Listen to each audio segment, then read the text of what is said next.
My box cutter slipped at 2:14 a.m. on a Tuesday morning in late April. On the third pallet of the seventh load of the 11th consecutive night shift, I had worked at the FedEx ground distribution warehouse in Bridgewater, Massachusetts, and I opened a 4-inch laceration across the meat of my left palm and the inside of my left thumb that began bleeding through the paper towels my shift lead handed me before I had finished registering that I had cut myself. My shift lead was a 46-year-old former Marine named Decker Holloway, who had worked at the warehouse for 19 years, and who had, in the previous 22 months of my employment at FedEx, become the closest thing I had to a friend in the state of Massachusetts. Decker took one look at my left hand, took one look at the paper towels, and said, "Sullivan, get your jacket. I am driving you to Brockton Hospital, now." I said, "Decker, I have 4 hours left on my shift." He said, "Sullivan, you have 4 inches of yourself hanging open. I am driving you. Get your jacket." He drove me to Brockton Hospital in the passenger seat of his 2009 Ford F-150, with my left hand wrapped in a dish towel from the break room, and my right hand pressed over the dish towel and the dome light of his truck on so he could check on me at red lights. We arrived at the emergency room entrance at 2:47 a.m. Decker walked me through the sliding glass doors. He stood with me at the intake window. He did not leave until a triage nurse had taken me into a side room and told him I was going to be fine. He squeezed my right shoulder on the way out. He said, "Sullivan, call me when they discharge you. I will come pick you up. Do not call a rideshare. Do not pay for a cab. Call me." I said, "Decker, thank you." He left. I sat in a treatment room in the Brockton Hospital emergency department for the next 31 minutes, holding the dish towel over my left hand, watching the second hand on the wall clock above the door move in a slow, unbothered circle. My name is Sullivan Booth. I am 41 years old. I am, as of this Tuesday morning in late April of 2026, a divorced former middle school history teacher from Bridgewater, Massachusetts, who has, for the previous 22 months, been working overnight shifts on the loading dock of a regional FedEx distribution warehouse for $19.40 an hour, because the Massachusetts Department of Elementary and Secondary Education revoked my teaching license in October of 2023 on the basis of a complaint filed by my then-wife Saoirse during the contested phase of our divorce. The complaint had been a lie. The complaint had alleged that I had been inappropriate, in a vague and unspecified manner, with a female student during my final year teaching at the Raynham Middle School. The complaint had been investigated by the Department of Education. The investigation had been inconclusive. The department had revoked my license anyway, citing a clause in the licensing statute that permits revocation when the department believes a teacher's continued employment would, in its sole discretion, undermine public confidence in the profession. I had appealed. The appeal had been denied in February of 2024. I had spent the 4 months between the denial of my appeal and the start of my warehouse job sleeping on a friend's couch in West Bridgewater and applying for every entry-level office position within a 40-mile radius of Brockton. I had received 716 application rejections. I had received 4 interview offers. I had received 0 job offers. My ex-wife Saoirse had received, in the final divorce settlement, our house in a small subdivision in West Bridgewater, the entirety of our joint savings account, which had contained $181,000 on the morning her divorce attorney had served me, and primary physical custody of our 2 sons, Holden, who was now 12, and Briar, who was now 9. I saw my sons every other weekend. I drove them to the small studio apartment I rented in a converted Victorian on Belmont Street in Brockton, where I had a fold-out couch in the living room that I had decorated with 2 twin-sized fitted sheets, 2 pillows, and a small framed photograph on the side table of the 3 of us at a Red Sox game in 2022 that Holden had taken with my phone camera. The boys did not complain. The boys had not, in any of the 74 weekends since I had moved into the studio apartment, complained about the couch, the lack of a real bedroom, the dinner I cooked them on the 2-burner electric stove, the fact that I had to wash their clothes at the laundromat on Center Street because I did not have a washer and dryer, or the fact that I drove them home to Saoirse's house in West Bridgewater on Sunday nights in a 16-year-old Honda Civic that did not always start on the first try in cold weather. The boys had not complained, because the boys had been raised, in the first 10 and 7 years of their respective lives before the divorce, by a father who had taught them that the absence of complaint is one of the highest forms of love a child can give a parent who is doing his best with what he has. I had been trying to give them my best with what I had since October of 2023. I had been failing more often than I had been succeeding.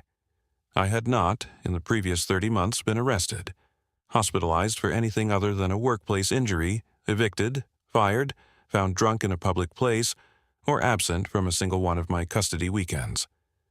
I had also not, in the previous 30 months, slept more than 5 hours in any given night. The emergency room doctor walked into the treatment room at 3:18 a.m. She was approximately 60 years old, with shoulder-length black hair pulled back into a low ponytail, a stethoscope around her neck, and the kind of careful, alert posture that I had come to associate, in my 22 months of working night shifts, with people who had spent a long career staying calm in rooms where the people around them were not calm. Her name tag said, Quintero, M.D. She introduced herself. She said, "Mr. Booth, my name is Dr. Esperanza Quintero. I am the attending physician on the overnight shift tonight. Let me see your hand." She unwrapped the dish towel. She examined the wound. She asked me to flex my thumb. She asked me to make a fist. She asked me to point to where the cut had been the deepest. She told me, gently, that I would need approximately 14 stitches, and that I would also need to have my tetanus shot updated, and that she would order a basic pre-procedure panel before she began the suturing. She said, "Mr. Booth, the lab will need to run a quick type and screen since the wound is deep enough to have potentially involved a small artery, and we like to have your blood type confirmed in our system before we start any procedure on a deep tissue injury. It's standard. It takes about 20 minutes. While we wait, I'll have a nurse update your tetanus. Is that all right?" I said, "Yes." She drew 3 vials of blood from the inside of my right elbow at 3:21 a.m. She left the treatment room. A nurse came in at 3:24 a.m. and administered a tetanus booster into my right shoulder. The nurse left. I sat in the treatment room with my left hand wrapped in fresh gauze, watching the second hand on the wall clock continue its slow, unbothered circle. And I thought about my sons. I thought about Holden, who was 12, and who had told me on the previous Saturday afternoon, in the small studio apartment on Belmont Street, that he wanted to be a history teacher when he grew up. He had told me this while we had been eating grilled cheese sandwiches at the small table next to the kitchenette. He had said it casually, the way a child says a thing he has been thinking about for a long time and has decided to test out loud. I had not been able to respond for approximately 11 seconds. I had then told him that I thought he would be a wonderful history teacher. He had smiled. He had asked me whether I was going to be all right. I had told him I was going to be all right. I had been lying. I had not known, when I had told him the lie, that I was lying. I had believed, at the time, that I was simply doing what fathers do, which is reassure their children that the world is going to make sense again at some indeterminate point in the near future. I had understood, only later that night, after I had driven the boys back to Sayers's house and had returned to the empty studio apartment on Belmont Street, that I had told my 12-year-old son a lie that I had been telling myself, every single night for 30 months, in a low, quiet voice that I had been afraid to hear, because I had been afraid that the voice would be louder than the lie. The voice had been louder than the lie for approximately 14 months. The voice had been telling me, every night at approximately 3 a.m. in my studio apartment in Brockton, that I was not going to be all right. I had been ignoring the voice. I had been ignoring it because Holden was 12 and Briar was 9, and I was the only father they had, and I did not have the option, mathematically, of not being all right. Dr. Esperanza Quintero walked back into the treatment room at 3:47 a.m. Her face was white. Not pale. White? The color of a piece of printer paper. The color of a person who had just looked at something on a computer screen that she had been trained, at some point in a previous career, to recognize and to never expect to actually see. She closed the door behind her. She did not sit down. She said, "Mr. Booth, I need to ask you a question. I am going to ask you to answer it carefully." I said, "Okay." She said, "Mr. Booth, what does your driver's license list as your blood type?" I said, "O positive." She said, and the medical records that were transferred to this hospital system from your previous employer's insurance plan in 2008 also list you as O positive.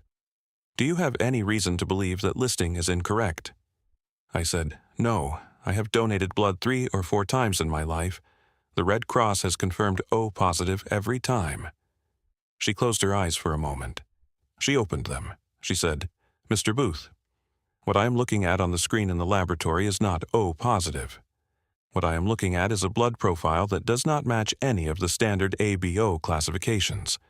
It contains a combination of antigen markers and a specific Rh subfactor that I have personally seen in 22 years of military and civilian medical practice exactly twice. Both times were during my service in the United States Army Medical Corps, in classified briefing materials I was required to memorize, and was prohibited from discussing outside of a secure facility. She paused. She said, Mr. Booth, this type should not exist in your file. It should not exist anywhere in any civilian medical database. Its existence in the screen in the laboratory tonight is, by itself, a federally significant event. I need to ask you one more question before I leave this room to make a phone call. Do I have your permission to ask it? I said, yes. She said, Mr. Booth, were you adopted? I said, yes. She said, how old were you? I said, I was 3. I have no memory of my life before I was 3. The Booth family, my adoptive parents, both deceased now, told me, when I was old enough to understand, that I had been adopted through a private agency in Massachusetts in late November of 1988. The adoption file had been sealed at the request of the agency. I had been told that the seal was standard for the agency, and that they did not have additional information about my biological family.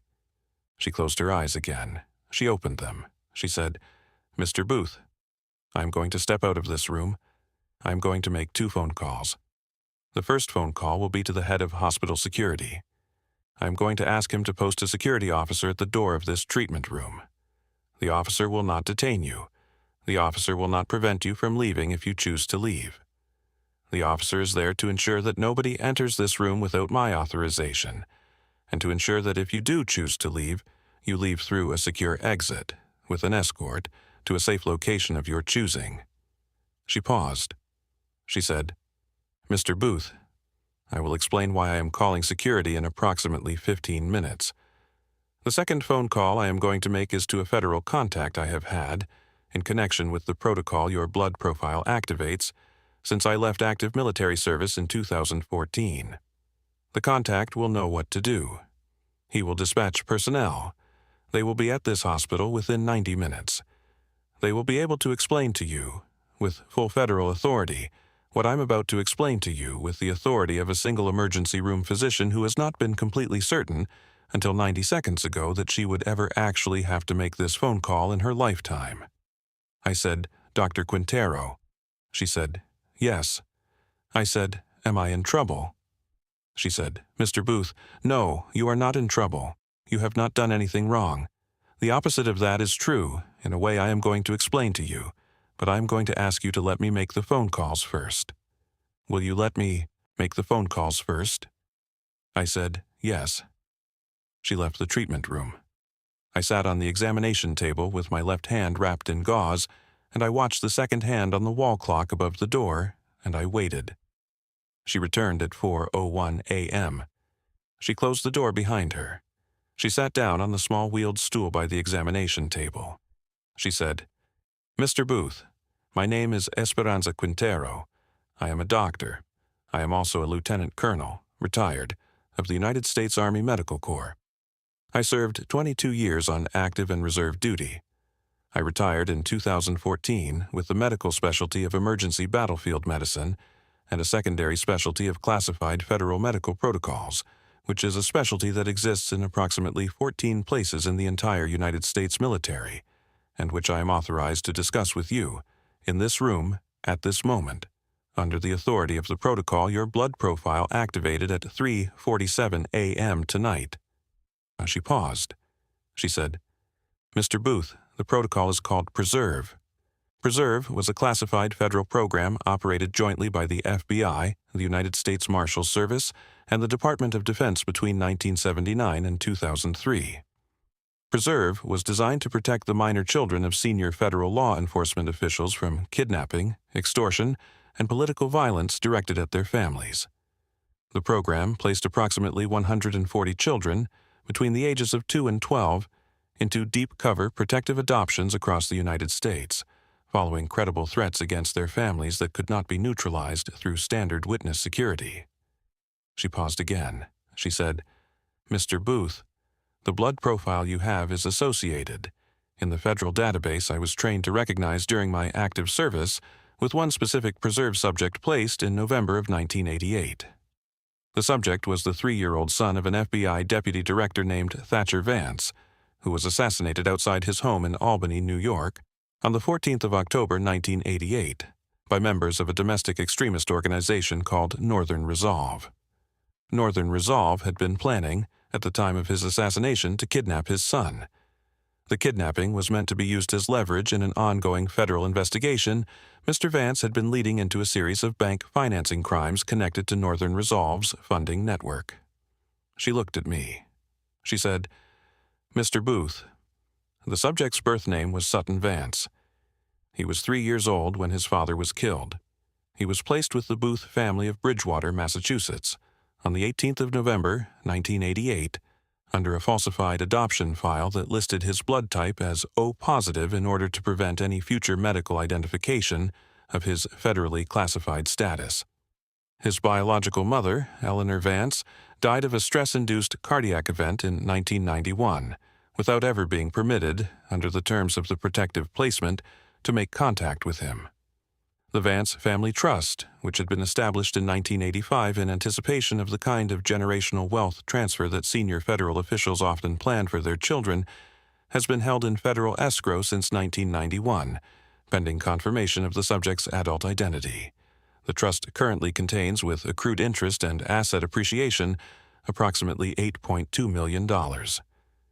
The clock on the wall above the door was making a small ticking sound that I had not noticed making a small ticking sound at any previous point during the previous hour and 46 minutes that I had been in the treatment room. I said, "Dr. Quintero." She said, "Yes." I said, "I have no memory before the age of 3. She said, "Mr. Booth, I know." I said, "I have a small scar on the back of my left ankle that my adoptive mother told me had been from a fall I took before they had adopted me." She said, "Mr. Booth, Sutton Vance was bitten by his family's dog in the summer of 1987, on the back of his left ankle, while he was running across the grass at his grandfather's farm in upstate New York. The bite required 4 stitches. The scar was documented in his Vance family pediatric file in August of 1987, when he was 2.5 years old. I said, "Dr. Quintero." She said, "Yes." I said, "I have been Sullivan Booth for 37 years. She said, "Mr. Booth, yes, you have. You are also, and have been for 41 years and 1 month, Sutton Theodore Vance, the only child of Deputy Director Thatcher Vance of the Federal Bureau of Investigation, who was a hero of the Bureau in ways that have not been fully made public, and who would, if he were alive tonight, be standing in this treatment room with me and would be telling you, instead of me, the rest of what I'm about to tell you." I did not say anything for a long time. She did not say anything either. The wall clock made its small ticking sound for what I would later understand to have been 4 minutes and 16 seconds. Special Agent Devereux Quill of the Boston Field Office of the Federal Bureau of Investigation arrived at Brockton Hospital at 4:33 a.m. He arrived with a federal medical liaison from the United States Army named Lieutenant Colonel Tarquin Hollingsworth, and with a sealed brown envelope that he had been carrying in a locked filing cabinet in his Boston office for the previous 8 years. Agent Quill was 47 years old. He was a black man with close-cropped gray hair, a charcoal suit, and the kind of careful slow walk that I had come to associate, in the previous 90 minutes, with people who had been waiting a long time to do something they had been preparing for since before they were certain they would ever do it. He sat down on a chair that Dr. Quintero had brought in from the hallway. He set a small leather briefcase on the floor beside his chair. He looked at me for a long moment before he began to speak. He looked at me, I would later understand, the way a man looks at another man whose existence he has been holding in his mind every working day for 8 years, as a possibility he had been increasingly certain would never resolve into an actual person sitting in front of him in an actual treatment room. He said, "Mr. Booth, my name is Special Agent Devereux Quill. I have been the designated preserve contact officer for your file at the Boston field office of the FBI since 2018. I have been carrying this envelope for 8 years. I have been carrying it because the protocol that governs your file requires the contact officer to carry the envelope personally at all times on his person or in a secured location at his place of work, against the day when the protocol activates. The protocol activated at 4:14 a.m. this morning when Dr. Quintero placed her call to the field office switchboard. I want to begin by telling you that I am very glad to meet you. I am also very sorry it had to be at 4:33 a.m. in an emergency room in Brockton on a Tuesday in late April, with 14 stitches in your left hand." He paused. He said, "Mr. Booth, before I open the envelope, I want to tell you one thing about your father. I never met your father. He was killed in 1988 when I was 9 years old. But I have, over the course of the previous 8 years, read every public file and every internal bureau memorandum about him that I have been authorized to read, because the protocol governing your case requires the contact officer to know who he is contacting on behalf of. I want to tell you, before I open the envelope, that your father was the kind of FBI agent that other FBI agents named their children after. 3 of my colleagues at the Boston field office have sons named Thatcher. One of them named his son Thatcher in 2019, without knowing that I was the officer holding his predecessor's son's file. That is the kind of name your father left behind. That is the kind of name I am about to return to you tonight." He opened the envelope. He said, "Mr. Booth, the envelope contains 4 documents. The first document is a copy of your original birth certificate, issued in Albany, New York, on the 17th of March 1985, listing your parents as Thatcher Edward Vance and Eleanor Margaret Vance, both deceased. The second document is a letter, written by your father in September of 1988, 3 weeks before his assassination, to be opened and delivered to you on the day your identity was confirmed. He wrote the letter because he had received intelligence that month indicating that Northern Resolve had specifically identified you as a kidnapping target, and he had been told by the Bureau that preserve placement was a real possibility for you. He wrote the letter, I am told, in the event that the placement happened and he did not survive long enough to be there when the protocol resolved. The third document is a copy of the federal court order dated November of 1988, formalizing your placement with the Booth family. The fourth document is the current statement of the Vance Family Trust, listing a balance of approximately $8.2 million held in escrow at a federal trustee bank in Washington, awaiting confirmation of your identity for transfer. He set the documents on the examination table. He said, "Mr. Booth, I am not going to ask you to make any decisions tonight. I am not going to ask you to do anything tonight other than read the letter when you are ready and let me know what you would like to do next. The Bureau is going to take care of you. Your father's name is going to take care of you.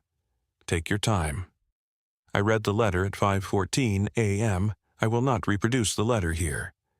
I will say that the letter was 4 handwritten pages long on unlined cream-colored stationery, that the handwriting was the careful left-leaning script of a man who had been trained, somewhere in his early adulthood, to write neatly under pressure, that the letter ended with the words, "I would have loved to know the man you became, Sutton. Whoever raised you, please thank them for me. Your father, Thatcher Vance, FBI." I read the letter twice. I folded it. I put it back in the envelope. I asked Agent Quill if I could keep the envelope. He said, "Mr. Booth, it is yours. It has always been yours. We have only been holding it for you." The story of what happened in the months after the night of April 21st, 2026, is a story I am still living, and a story I do not have the right to finish telling tonight, because some of the people who are still living it with me have asked me to let them live it at their own pace. But I will tell you the operational summary. I was transferred the Vance Family Trust by federal wire on the 28th of May, 2026. The balance, after federal trustee fees and 41 years of compounding, was $8.27 million. I did not move out of my studio apartment on Belmont Street in Brockton until the 17th of August. I did not buy a new house. I bought a small 3-bedroom ranch in Easton, 6 miles from Sairce's house in West Bridgewater, so that Holden and Briar would have a real bedroom each on the weekends I had them. I paid $371,000 for the house. I paid it in cash. The closing took 11 days. I set up a $4 million trust for my sons, divided equally, to be released to them at the age of 25. I donated $1 million to the FBI Memorial Foundation, in the name of Deputy Director Thatcher Edward Vance, for the support of the surviving families of federal agents killed in the line of duty. I donated $500,000 to the Massachusetts Teachers Association Legal Defense Fund for the support of teachers whose licenses had been revoked on the basis of unfounded complaints arising from contested family law proceedings. I kept the remaining $2.7 million in a personal trust. I have not yet decided what I will do with it. I am not in a hurry.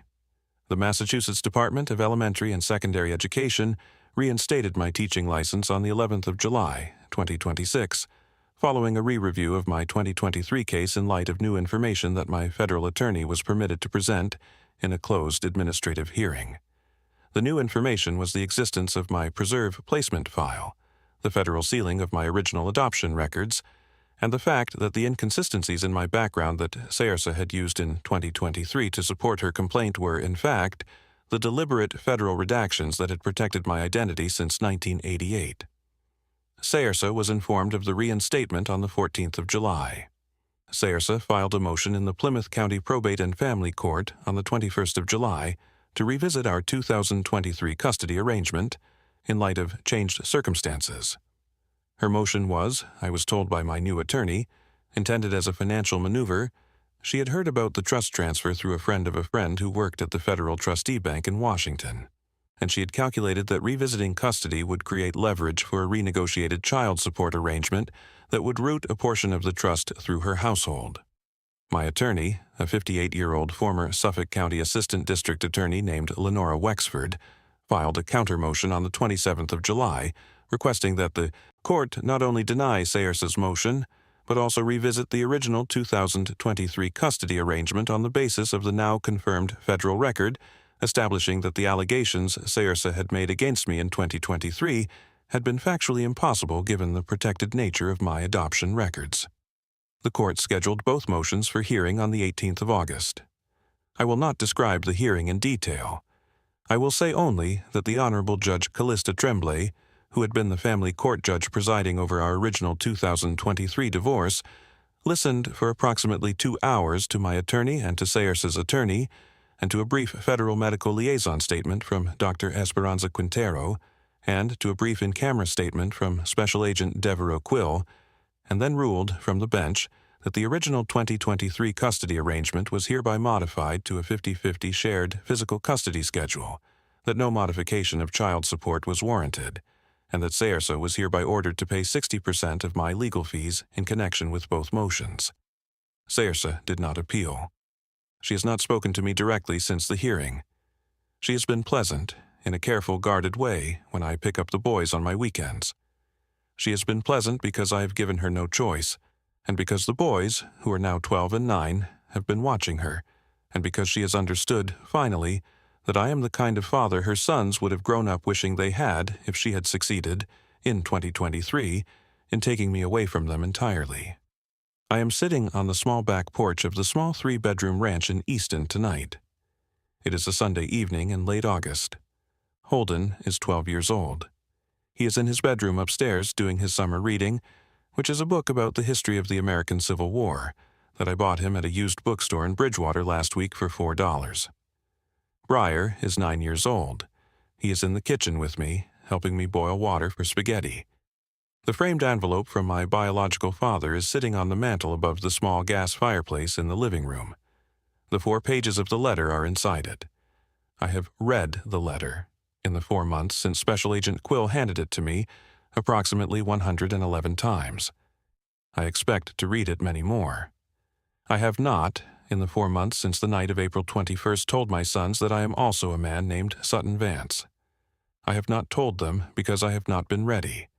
I have not told them because they have been calling me Dad for 12 and 9 years respectively, and because the name Dad has meant, to both of them, exactly the same thing it has always meant, which is the name of the man who has been driving them home on Sunday nights and helping them with their reading and burning their grilled cheese sandwiches and letting them call him at any hour of the day or night and never not picking up.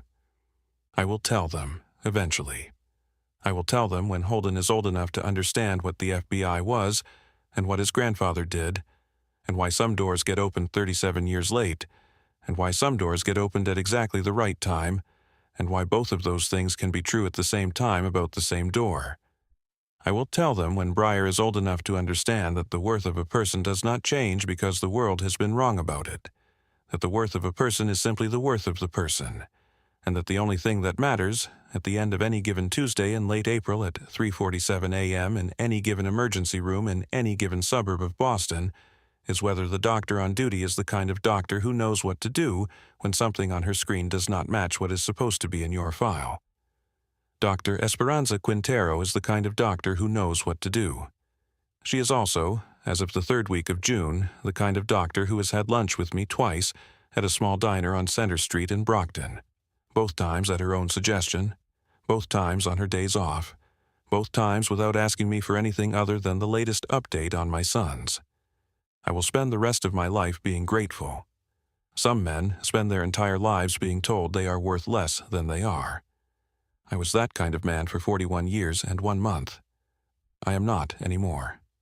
I am the kind of man who, when an emergency room doctor on a Tuesday morning in late April goes pale across a small treatment room and asks him a question about his adoption before calling security, sits very still on an examination table with 14 stitches in his left hand and waits, patiently, for the truth to find him.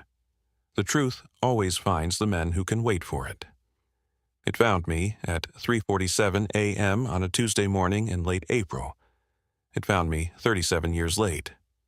It found me right on time. If your ex-wife had taken your house, your savings, your reputation and primary custody of your 2 sons, and then, 37 years after you had been adopted, an emergency room doctor on a night shift discovered the truth about who your father had actually been, would you tell your sons their grandfather had been an FBI hero? Or would you let them grow up knowing only the dad who had been there every other weekend with grilled cheese and a fold-out couch? Comment your answer below. I want to hear from you. The men reading this who have been raising children on every other weekend, on warehouse wages, on fold-out couches, on the strength of a love that nobody had been paying attention to. The men whose worth has been waiting in some federal envelope for 37 years to be confirmed. I want to hear from you tonight. Drop a comment. Even one word, I will read every single one.